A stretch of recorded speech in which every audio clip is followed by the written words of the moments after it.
جس کے لیے انہیں بنایا ہی گیا تھا۔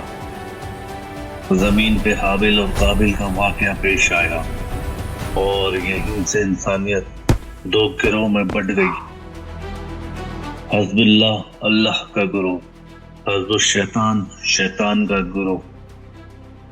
قابل کا حسد ابلیس کے حسد کا زمینی عکس تھا۔ اس نے اپنے بھائی کو قتل کیا اور زمین کو پہلے انسانی خون سے رنگ دیا۔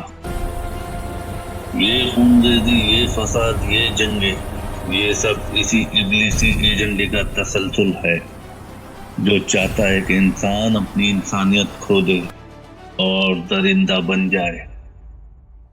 تاریخ کا پہیہ گھومتا رہا، انبیاء آتے رہے، شیطان کے جال توڑتے رہے۔ نوح کے دور میں اس نے قوم کو بت پرستی میں لگایا، لیکن طریقہ کیا تھا؟ اس نے نیک لوگوں کی مورتیوں کو وسیلہ بنا کر شرک کا آغاز کروایا۔ وہ ہمیشہ نیکی کے بھیس میں آتا ہے۔ نمرود اور فرعون کے دور میں اس نے انسان کو خدائی دعویٰ کرنا سکھایا۔ فرعون نے کہا میں تمہارا سب سے بڑا رب ہوں۔ یہ ابلیس کا ماسٹر اسٹروک تھا۔ وہ چاہتا تھا کہ انسان اللہ کو بھول کر انسان کی پوجا کرے۔ فرعونیت صرف ایک بادشاہت نہیں تھی، یہ ایک سسٹم تھا جو جادو، خوف اور غلامی پر مبنی تھا۔ موسیٰ کا عصا جب جادوگروں کے سانپوں کو نکل گیا تو یہ دراصل حقیقت کی فتح تھی، لیکن شیطان باز نہیں آیا۔ بنی اسرائیل جو اس وقت کی مسلم امت تھی، اس نے انہیں بار بار توحید سے ہٹا کر بچڑے کی پوجا، مادہ پرستی اور تحریف کتب میں لگایا۔ وہ انہیں یہ باور کرانے میں کامیاب ہو گیا کہ وہ خدا کے چہیتے ہیں اور جہنم کی آگ انہیں نہیں چھوئے گی، چاہے وہ جو مرضی گناہ کرے۔ یہ مذہبی تکبر شیطان کا ایک اور مولک ہتھیار ہے، اور اب ہم تاریخ کے اس موڑ پہ کھڑے ہیں جہاں ابلیس اپنی آخری اور سب سے بڑی چال چلنے جا رہا ہے۔ یہی وہ دور ہے جس کی پیشن گوئی تمام انبیاء نے کی اور جس سے میرے اور آپ کے نبی حضرت محمد مصطفیٰ صلی اللہ علیہ وسلم نے پناہ مانگی۔ یہ فتنہ دجال کا دور ہے۔ دجال کون ہے؟ کیا وہ صرف ایک آنکھ والا دیوکاوت شخص ہے؟ نہیں، دجال ایک شخص بھی ہے اور ایک نظام بھی۔ یہ وہ نظام ہے جو ابلیس نے ہزاروں سال کی محنت سے تعمیر کیا۔ دجال کا مطلب ہے بہت بڑا دھوکے باز، حق کو باطل سے چھپانے والا۔ آج کا عالمی نظام جسے ہم نیو ورلڈ آرڈر کہتے ہیں، یہ دراصل دجالی نظام ہے۔ ذرا غور کریں دجال کی نشانیوں پر۔ اس کے پاس روٹی کا پہاڑ ہوگا، گلوبل اکنومی کا کنٹرول۔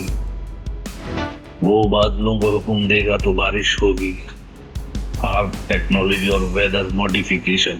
وہ زمین کے خزانے نکال لے گا، وہ مردے کو زندہ کرنے کا ڈرامہ کرے گا، بائیو ٹیکنالوجی اور اے آئی۔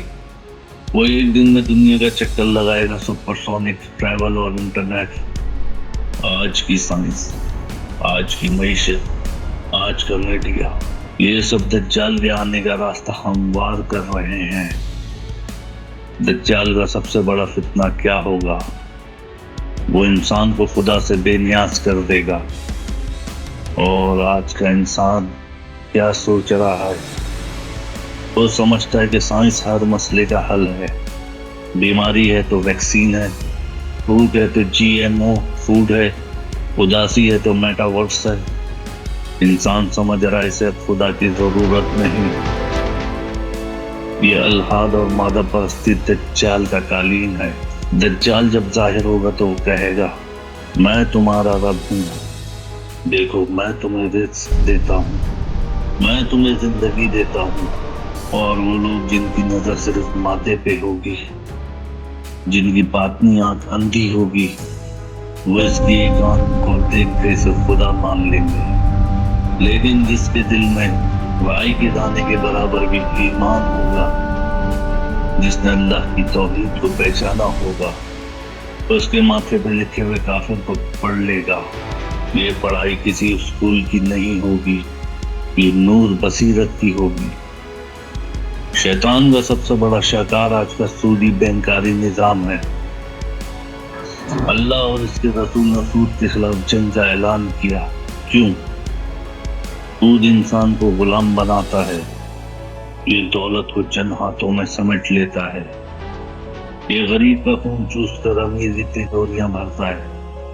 آج پوری دنیا مسلم اور غیر مسلم IMF اور ورلڈ بینک کے شکنجے میں ہے۔ یہ دجالی معیشت ہے، یہ وہ نظام ہے جس نے انسان کو رزق کے خوف میں مبتلا کر کے اسے خدا سے دور کر دیا ہے۔ آج کا مسلمان صبح سے شام تک صرف بقا کی جنگ لڑ رہا ہے۔ اسے یاد ہی نہیں اسے عبادت کے لیے پیدا کیا گیا تھا۔ شیطان نے اسے کھلونا، موبائل، سوشل میڈیا، لگژری میں اتنا مشغول کر دیا ہے کہ اسے اپنی روح کی چیخیں سنائی نہیں دیتی۔ اور پھر اس ڈرامے کا آخری ایکٹ شروع ہوگا جب دجال اپنی طاقت کے عروج پر ہوگا، جب دنیا میں پھر سے ایمان والے چن چن کر ستائے جا رہے ہوں گے، جب بظاہر باطل کی فتح مکمل نظر آئے گی، تب اللہ اپنی حجت تمام کرے گا۔ وہ زمین سے کسی کو سپرمین نہیں بھیجے گا، بلکہ وہ آسمان سے اسی ہستی کو اتارے گا جسے عیسائیوں نے خدا کا بیٹا بنا لیا اور یہودیوں نے رد کر دیا، حضرت عیسیٰ ابن مریم علیہ السلام۔ ان کا نزول کیوں؟ کیونکہ دجال مسیح ہونے کا دعویٰ کرے گا تو اصل مسیح آ کر چھوٹے کے پول کھولے گا۔ عیسیٰ سائنس یا ٹیکنالوجی سے نہیں لڑیں گے، وہ روحانی طاقت سے لڑیں گے۔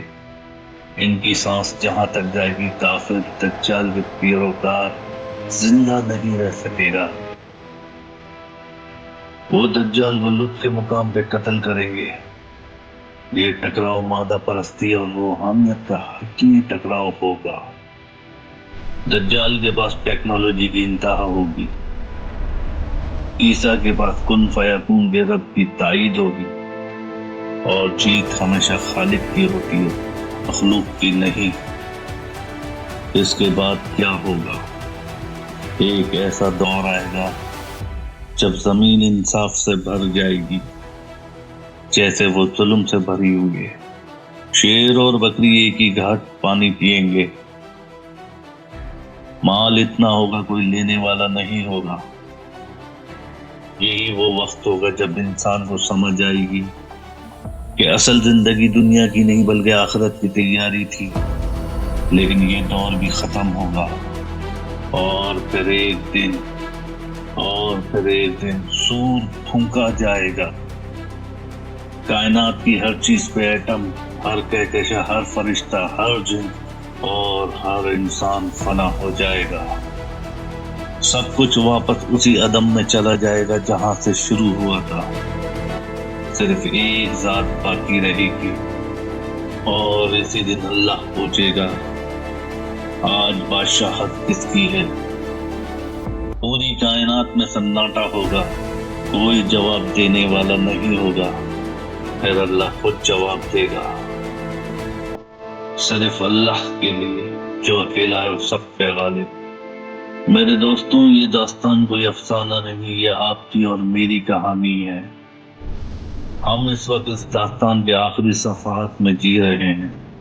شیطان اپنا آخری وار کر رہا ہے۔ وہ ہمیں مایوسی، فحاشی، الحاد اور سوچ کے ذریعے توڑ رہا ہے۔ وہ چاہتا ہے ہم یہ بھول جائیں ہم خلیفہ ہیں۔